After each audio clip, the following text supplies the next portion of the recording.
एक दिन मैं ऑफिस से लौटकर घर आया तो मैंने देखा कि एक औरत सीढ़ियों पर बैठी थी। मैंने उससे पूछा, आप यहाँ क्यों बैठी हो? तब वो औरत बोली, मेरी चाबी कहीं गिर गई है, बच्चे आने वाले हैं, समझ नहीं आ रहा है क्या करूँ। मैंने कहा, आप परेशान मत हो, आओ मेरे घर में आ जाओ। जी क्या मतलब? मैंने कहा, मेरा मतलब है आप अंदर चलकर बैठिए, तब तक मैं चाबी बनाने वाले को लेकर आता हूँ। उस औरत ने कहा, जी मैं यहीं इंतज़ार कर लूँगी। मैंने कहा, ठीक है, जैसी आपकी मर्ज़ी। थोड़ी देर बाद उस औरत के घर की चाबी बन गई और कुछ देर बाद मैं उनके घर में बैठकर चाय पी रहा था। आधा घंटा बाद उनके बच्चे आ गए। दोनों बच्चे मेरे बेटे की उम्र के थे।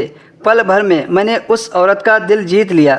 जितना समय मैंने अपने बच्चों को नहीं दिया था, उतना समय तो मैं उस औरत के बच्चे को दे रहा था। उनके साथ क्रिकेट खेलना, पढ़ाई में उनकी मदद करना। रविवार को तो उन लोगों को बाजार जाकर चाट खाने की आदत सी बन गई थी। अब उस औरत को मैं उसके नाम से बुलाने लगा था। उसका नाम रचना था। अब किसी भी फैसले में रचना की अनुमति लेना महत्वपूर्ण बन गया था। इसलिए मेरे समझाने पर उसने अपने दोनों बेटों को स्कूल के बाकी बच्चों के साथ पिकनिक पर भेज दिया था। सरकारी बैंक में काम हो ना हो, हड़ताल तो होती ही रहती है। हमारे बैंक में भी 2 दिन की हड़ताल थी, इसलिए उस दिन मैं घर पर ही था। ज़्यादातर छुट्टी वाले दिन मैं रचना के घर खाना खाता था, लेकिन उस रोज़ बात कुछ अलग थी। घर में दोनों बच्चे नहीं थे। क्या मैं अंदर आ सकता हूँ? अरे विनय जी, क्या आपको भी मेरे घर आने से पहले इजाज़त लेनी पड़ेगी? अंदर जाने के बाद हम दोनों ने खाना खाया और फिर टीवी देखने लगे। थोड़ी देर बाद मुझे लगा कि रचना कुछ असहज सी महसूस कर रही थी। तभी मैंने पूछ लिया, क्या हुआ रचना, तबीयत ठीक नहीं है क्या? कुछ नहीं, बस थोड़ा सिर दर्द कर रहा है। मैं अपनी जगह से उठकर मैं उसका सिर दबाने लगा। सिर दबाते दबाते मेरे हाथ उसके कंधे पर पहुंच गए।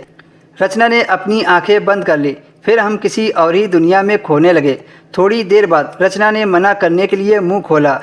मैंने अपने होंठ उसके होंठों पर रख दिए। उसके बाद रचना ने आंखें नहीं खोली। फिर मैं धीरे धीरे रचना के करीब आता चला गया।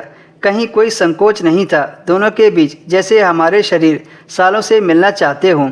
दिल ने दिल की आवाज़ सुन ली और शरीर ने शरीर की भाषा पहचान ली। उसके कानों के पास जाकर मैं धीरे से फुसफुसाया कि आज मना मत करना, जो हो रहा है उसे होने दो। उसके बाद मैंने सालों की इच्छा कुछ ही देर में पूरी कर ली।